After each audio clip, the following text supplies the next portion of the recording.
It's Gold Game Saturday in Baton Rouge, and we're live from the Manship Patio. Take a look at LSU's win last week against Jacksonville State. Look ahead to today's matchup against Mississippi State. And later, head basketball coach Johnny Jones will join us live on set. Don't go anywhere. The Tiger TV Game Day show starts right now.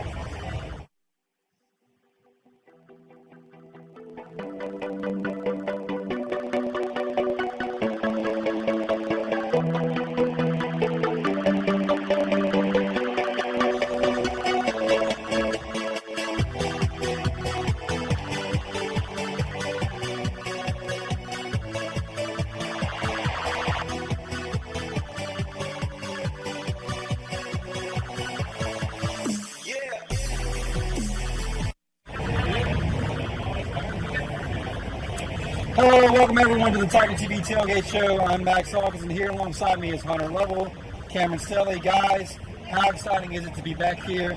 SEC play starting today, returning to Baton Rouge. You know, it's great to have a formidable SEC opponent this week, Mississippi State. I think the Tigers are going to give a good challenge, and I think the fans are going to be excited. I think after last weekend's win, it's good to be back on home turf, and I think it's going to be an exciting night for football tonight. I agree. Let's get right to it. LSU got their first win of the season last week against Jacksonville State. Running back Leonard Fournette was sidelined with an ankle injury, and sophomore Darius Geis was given the start for the night. He ended the night with 155 yards and a touchdown. Along with a punt return and quarterback change, the Tigers did what they needed to do to rebound after their first week loss to Wisconsin. The Tigers feel ready to start SEC play and to move forward to Mississippi State.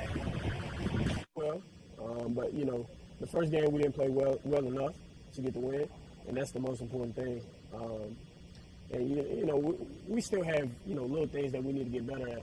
We're not where we want to be, and you know, we're working every week to get there. And I think that if we just keep our head down and keep grinding, we will. Well, the Tigers got a much-needed confidence builder last week. Hunter, how do you think the game will help the team moving forward? Well, I think it was good that the Tigers had their first win of the season last week. They got the monkey off of their back, and I think they should take it game by game this time. You know, go focus on the rest of the schedule. Just think about it as Mississippi State this week. Take care of business, and I think they'll be just fine. Cameron? Same thing as what Hunter said. Last week's win definitely helped them to prepare for this week. And again, home turf, I think the Tigers are confident going into this game, and I think it's going to be a good game for them. Well, as we mentioned, LSU had a change in quarterback during last week's win. Following the first two possessions, Brandon Harris was pulled for Danny Etling in the second quarter.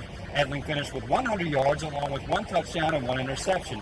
Although he had a mediocre performance, he gave the Tigers the spark they needed to get the victory. Don't be surprised if you see a lot of Etling against the Bulldogs today, and Etling's teammates believe the new QB can do great things. Yeah, he definitely has a strong arm. He's an experienced guy. I mean, he's started a bunch of games at Purdue, and he has a calm presence, and he doesn't get rattled or anything like that. So having him there shows a lot Saturday.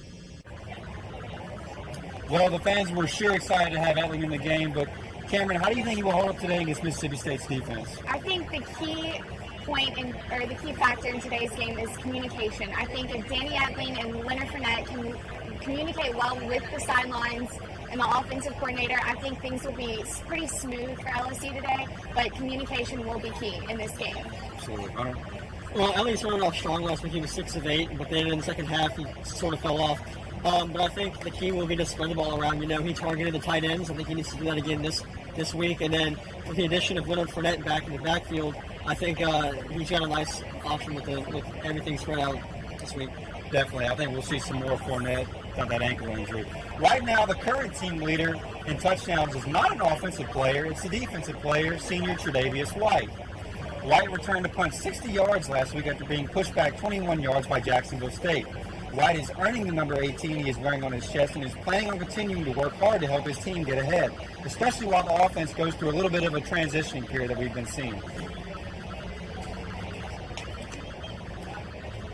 feel like I haven't been there as much as I should, though.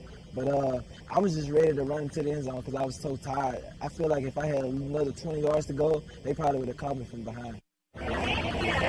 So, guys, do you think White can keep up his high level of play for the remainder of the season? I think he is very confident being a senior right now and leading this team. I think after last weekend's punt return for the touchdown, I think he's just having fun out there. Saw that with the pick 6-2 against Wisconsin. Hunter, what do you think? Well, it certainly looks that way. I mean, he's been playing extremely well the past few weeks. I mean, he's just a significant leader on the team. And I think he's going to continue to play at this level throughout the remainder of the season and hopefully get one of those awards at the end of the season. As we said, that number 18 has a lot of tradition behind it. Generally, for the best team leader on the team, I think White's entering that role pretty well. Coming up after the break, we'll be joined by Daily Reveille sports editor Christian Boutwell to get his take on how LSU can get the W today. And later we'll be joined by head basketball coach Johnny Jones live on set. Don't leave your seats. The Tiger TV Tailgate Show will be right back. Welcome back to the Tiger TV Game Day Show. Joining me today, head basketball coach Johnny Jones. Coach Jones, how you doing? Doing great, man. Good to have you here. Thanks for having me. First things first, I want to ask you, Ben Simmons, guy you coached last season, went number 1 overall to the Philadelphia 76ers. How proud are you of him right now? Well, special talent doesn't happen all the time, and to have the privilege and opportunity and be blessed enough to have a star or someone that outstanding, to have an opportunity to be affiliated and coach them for a year like that, it was amazing. You know, I was here as an assistant coach. Shaquille and went number 1 in the draft, but he was here for 3 years, and Ben was only here with us about 8 to 10 months. So to have a guy of that magnitude, we're really excited about it. What are your expectations for him coming into his first rookie season? I think he'll do an outstanding job. I think he's built for the NBA. I think he's an amazing talent. I think the way that he plays, you know, a lot of people say, well, you can't believe you're playing him at point. I think he'll have an opportunity to experience playing the point in at the next level. And he's a guy that kind of reminds you of the Magic Johnsons, LeBron James, and those guys. And I think his game will certainly translate from the college game to the NBA. Coach, last season didn't quite end how everyone panned out. What do you guys have to do to move forward and get to the NCAA tournament this coming season? Well, I tell you, we've wound up being in the top 3 in the league. Anytime you're in a conference that's powerful, you think that you have that opportunity if you finish in the top 5 or so. So I've been in the top 3 and playing a really tough and rigorous schedule. We thought we did winning 19 games, won 11-7 in the league. We've just got to continue to do more and press on. So I think one of the main things we've got to do is be a better defensive basketball team than we were last year. We did have a balanced scoring attack, but the ball is going to have to be on the defensive side of the floor where we must improve. Good thing, one of the biggest stories of the offseason is would Antonio Blakey return. He decided to turn to school. How big of a push for that is y'all? Like, it's obviously a good thing. Well, that's a huge plus for us. Anytime you have a guy of the magnitude of an Antonio Blakey, a guy who's a prolific scorer, last 8 or 9 games of the season averaged about 20 points for us. He was our most dangerous scorer out there on the floor, and he's certainly one of those guys that complimented Ben well. So this year, from the start, he's going to need to play the way that he did, the way that he ended the year, and make sure that he brings his other teammates along, and he's going to have to show that leadership, and I think that will help us. Absolutely, Coach. Real quick, what was your take on what happened last November with Les Miles, all the controversy surrounding would he keep his job, would he lose his job? Just from a peer's perspective, what do you think about that whole ordeal? Well, I can tell you, he's really proud of Coach Miles, the way that he kept his focus and he remained calm, especially with all the things that was going on around him. And he was able to keep his team in check. So much that you saw the last game against Texas A&M, the way that he would perform. So the big thing is he wasn't distracted, remained focused, and he's a tremendous football coach, and I think he showed that last 3 or 4 months. Coach, behind me I hear the band here. They're starting the fight song. Golden Band from Tigerland House. Awesome. There we go. It never gets old. You want to look at my arm, you just see the bumps. Coach Jones has goosebumps on his arm. Anytime they fire those strings up and play that music, it's and if you got that, you bleed purple and gold, that's what happens. And you see these fans out here, that's what they're waiting on. So Absolutely. It's a tremendous song and outstanding band. Absolutely. Here they go. Doesn't get any better than that, I can assure you. Coach Jones, one more question for you. What's going to happen today, LSU versus Mississippi State? I know we're an outstanding football team. I know Coach has done a tremendous job of preparing those guys, and obviously I have a new guy starting at quarterback for us today. Our hope is that he get off to a great start. Our defense do a tremendous job out there from the start, and then our fans. We're a little afraid of the rain, but our fans have shown up, and you know in Tiger Stadium how hard and how good we play. So I'm looking forward to some great things today from our Tigers. Coach Jones, thank you for joining us on the Thank you. Tailgate Appreciate Show. Stay right where you are. We'll be right back. Hello, welcome back to the Tiger TV Game Day Show. I'm joined by the Daily Reveille sports editor, Christian Boutwell, and we're going to discuss today's matchup against Mississippi State. Christian, with so many storylines out, I'm going to start with Danny Etling. What do you expect to see out of LSU's new starting quarterback today? I don't know if it's going to take a lot. You know, Danny just kind of has to do the normal quarterback things that LSU really needs him to do. Hand it off well, a couple checkdowns here and there, and LSU should be okay. He shouldn't have to do too much. Mississippi State is a good defense, but if he just controls the pace, controls the tempo, LSU should be all right. What do you expect to see from him as far as spreading the ball around? Do you think he's going to target Deshaun Smith, the tight ends, or is he going to go to Malachi and Traven? Yeah, I think something he did well last week that really was unexpected was that he was targeting the tight ends a little bit more and also check down to the running backs. I think that was something else you hadn't seen, as you heard from the crowd when it happened, and it's I think that's good for him to be able to get the offense going, to use different pieces. Expect him to do that. He's kind of a versatile guy, so I think he'll do well in that situation. You mentioned running backs, and Darius Geis played really well last week, 155 yards and a touchdown. But Leonard Fournette is expected to play this week. Do you think he's 100%, or do you think he's probably still got a little issues with his ankle? Yeah, Les said that Leonard was going to maybe take a day or two off this week, but he's been going full speed. He said on, I believe it was Wednesday, that, he's going to be he's nearing 100%. So a couple days, a short walkthrough on Thursday, and then yesterday, if anything, very short, and then a rest day. So today he should be good to go, 100%. Mississippi State, will have Leonard Fournette to deal with. You think we'll see Darius Geis a little bit? Of course. Darius, anytime Leonard needs a break or catches wind, Darius can jump in there and fill it in. I mean, he performed so well last week that LSU, to be able to use him in different spots, is really something they look to see. I'll go to the defense now. We've had several key playmakers in the defense, especially Arden Key, who has played extremely well the past few weeks. He's had a sack each game. I think he's got 3 or 4 total now. Do you think Arden's going to keep up this production work, or what do you expect to see from him? Yeah, I think Arden's been his new position in Aranda's new defense is really helping him out. I think that moving him around to the short side of the field a little bit, and he can kind of create free lanes for himself. So as you can see with his 3 sacks this season, that's why. He's kind of finding his new lanes that he used to not have in a 4-3, and so now he's really getting it, and so expect some more today. I mean, so when he gets free, he can really get after it and go back there. And what do you expect to see out of Trey White and the defensive backfield? I mean, those guys, they're going to have to watch. Nick Fitzgerald, Mississippi State's quarterback, is good. He's shifty. He's quick. And he'll be able to try and bait him on the run. And then when he goes deep, those guys back there, Trey and Jamal Adams, and some of those guys are going to have to really deal with that with his passing game, too. I've heard a lot about wide receiver Fred Ross from Mississippi State. Can you tell us more about Fred Ross? I know he's a very versatile player for the offense. Yeah, when Fitzgerald and Brandon Holloway, Mississippi State's running back, aren't running the read option, Fred's their guy outside. Yeah, they can dump it off to him. He can make plays in space. He's a bigger body that's quick and he's agile, and he's experienced. He knows how to play an SEC type environment. So that's something they're definitely going to look to see. We saw this a little bit last week that Eli Jenkins was able to gain some ground on the run. Now, I know Dan Muller likes to use, dual threat quarterbacks. So I think Nick Fitzgerald can run too.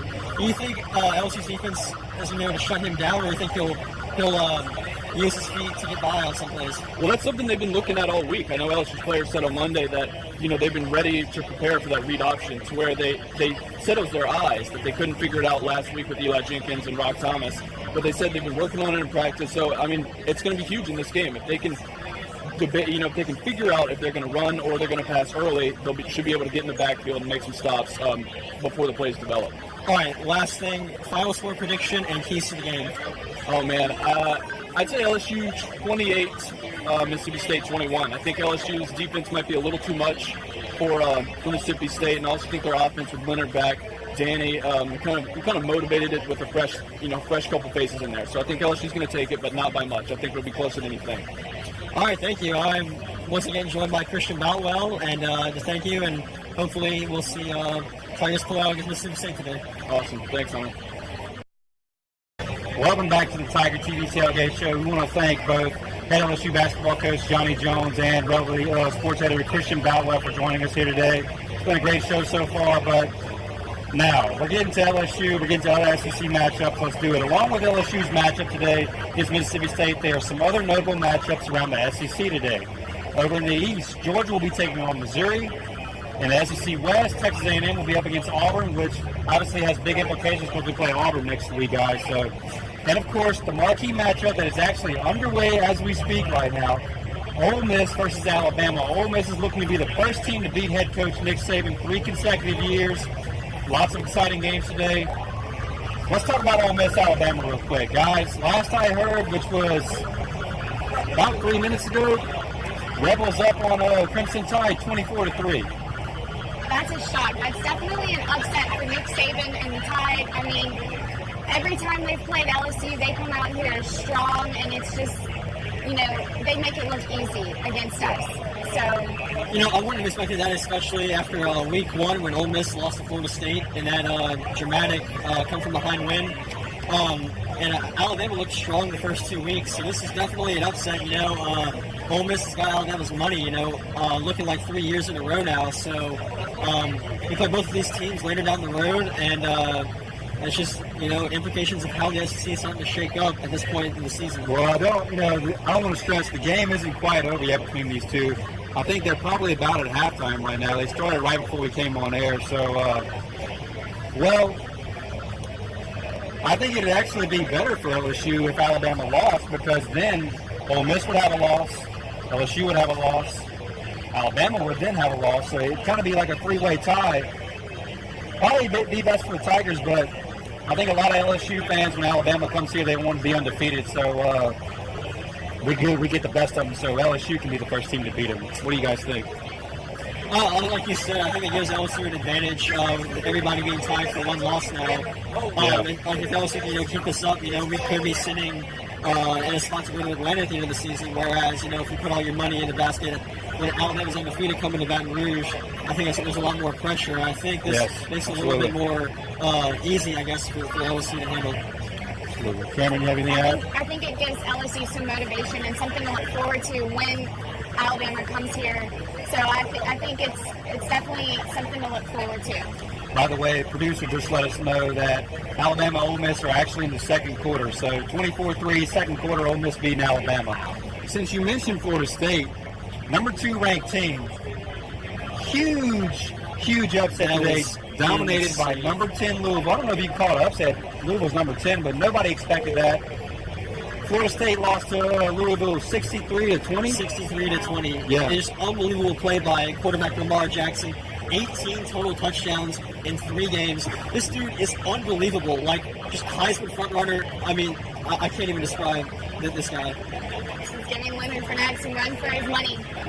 Yeah, for sure. Fournette's got to get on the field before he gets that Heisman hype. All right, guys, so kickoff is approaching. We're here in front of Tiger Stadium. Hunter, give us your keys to the game and prediction. What's going to happen today? It's the offense for LSU. I mean, Danny Etling has to pass. I think he'll end up shooting around 180 yards, throw a touchdown, maybe a pick. But it's definitely that offense. He needs to spread it around with the tight ends, wide receivers, and then, of course, Leonard Fournette back. He needs to, of course, establish that running game. Because Danny's in his first start. It's going to be hard for him if the running game isn't there. And Mississippi State, I mean, they've played very well against the run this year. So hopefully, Leonard Fournette, I think that will just disregard that stat and just run through this defense. Yeah. Cameron? I think communication, again, is key. And I think that Danny Etling is going to have to play with confidence. I think he cannot let his nerves get to him in this game. It's the first SEC matchup, so I think it's a great game for LSU to debut this offense. But I think he's got to stay calm, and Les Miles has got to do his job of getting his offense to work together in this game. Score? I say LSU 31, Mississippi State 17. I say 28-14 LSU. Okay, well, one thing we haven't talked about yet is Mississippi State too much. Got a really good quarterback coming in, Nick Fitzgerald. Really fast guy. He's mobile. He's kind of a dual threat. I actually heard somebody this week say that Dan Mullen, who's Mississippi State's head coach, actually said he may be the fastest quarterback he's ever seen today. He's had Dak Prescott last year. Yeah, absolutely. So I think the defense might have this might be a little filling out period for David Landa's defense in Mississippi State with Nick Fitzgerald, but ultimately, Nick Fitzgerald, he ain't no Dak Prescott. That's what I think. So I think we'll see the Tigers win. Score, let's say 33-15 Tigers. And Hunter, I have something for you here. Mr. Hunter doing a little Lee Corso impression right here. Yeah, do your little wave, Thank you. Thank you, Max. I really enjoy this hat. It's a good look. Absolutely. Feels like your head's going into the tiger mouth. So hopefully those Tigers eat a bulldog today. Thank you, guys. That's all the time we have for today. Once again, Hunter Lovell, Kamryn Stelly, I'm Max Hawkins. Thank you so much for joining us. We'll see you back here in 2 weeks when we take on Missouri. For now, enjoy the game against LSU and Mississippi State.